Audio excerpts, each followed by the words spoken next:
If inflation keeps getting worse, what are some possible good investments for the outlook?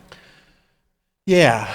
So if you look, the overall stock market is down during this inflationary time period.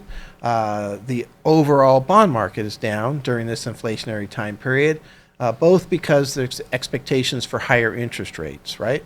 So when rates go up, it basically makes equities, there's a couple reasons that equities might fall in that environment. Number one, it makes it more expensive for businesses to operate, right? If they go borrow, they're going to have to spend more for that interest and what have you. And so we've got the scenario also where because inflation's going up, they're having to pay employees more, which can also impact their earnings. And then we've got the gas prices going up, and I know Target said that that was one of their big problems was transportation costs had gone up so much. And so all of these are difficult on the stock market as a whole. And generally speaking, in terms of just which investments might do the best, there are three that have done well that could continue to do well if we continue to have similar scenarios. So number one would be a Treasury inflation protection security. So that's what they call a tip, right? So it's a Treasury that is designed to pay more as the rates go up. And so what it does is it kind of insulates, at least somewhat so, the price, because normally the price would fall in a bond as rates go up. So that's what we're trying to watch out for as far as that goes. And that doesn't have as much of a problem in a tip. Specifically, short-term tips of what have been doing the best, and that's certainly what we have in our portfolio.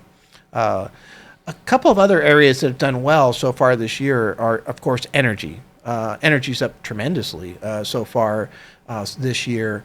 I'd be a little bit nervous about jumping into energy just because it is so high comparison. And Saudi Arabia has mentioned that they're willing to come in and replace some of this Russian oil if needed.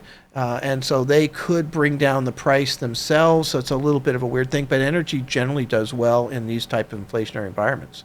And then the other thing that's doing well so far is utilities.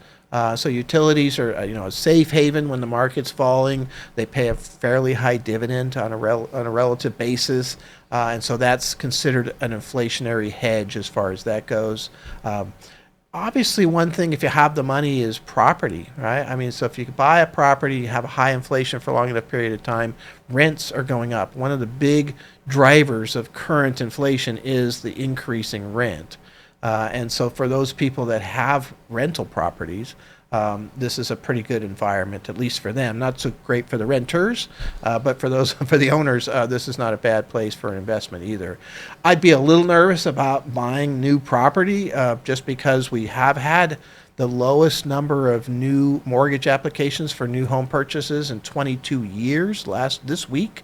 And so and new home building permits dropped last month, not significantly, but dropped. And there's some writing on the wall here with these higher mortgage rates that we might be seeing some slowdown in the price of real estate. So if you run out to go buy a property so that you can rent it out and have some increase, that could be a little bit tough to do right now with these prices too. So that's one of the things with both energy and real estate. They've had such a big run.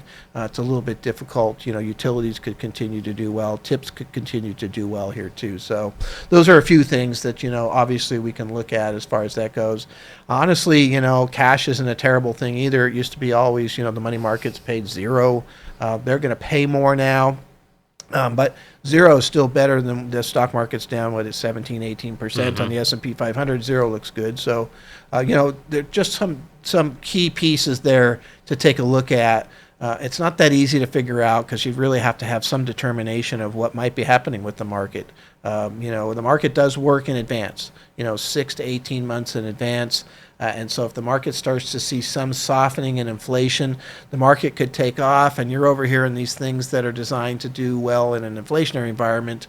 So I would still have a majority of my portfolio in the broad arena just because things can change really fast, as far as that goes. So keep that in mind. So is there any kind of investment that you would recommend to get exposure to kind of the utilities and energy without really overexposing yourself? Yeah, well, it's just a matter of percentage of your portfolio, so that's important. We have targeted pieces that we use, anywhere from 3% to 6%, depending on the aggressiveness of the portfolio, or even down to zero, depending on how conservative the portfolio is. But one of the pieces for energy, there's two big ones. They're very similar, but one is the Spider Energy, XLE is the ticker symbol. And the other one is the Vanguard Energy with VDE as the ticker symbol. Those are both pretty good. The Vanguard is more broad, has a bit more in it, is a bit more volatile. The XLE is just S&P 500 companies only, so it's a little bit more, conservative. But both of those are really good quality. Mostly they're driven by Exxon and Chevron for both of those. They're the big holdings. If you look at the utility side, again, Vanguard Utility VPU is a good one. Very similar, XLU is the Spider Utility. XLU is S&P 500 only. The VPU has a much broader portfolio. Both of those are fine, in my opinion, for this particular environment as far as that goes. And so that, yeah, that's a good question.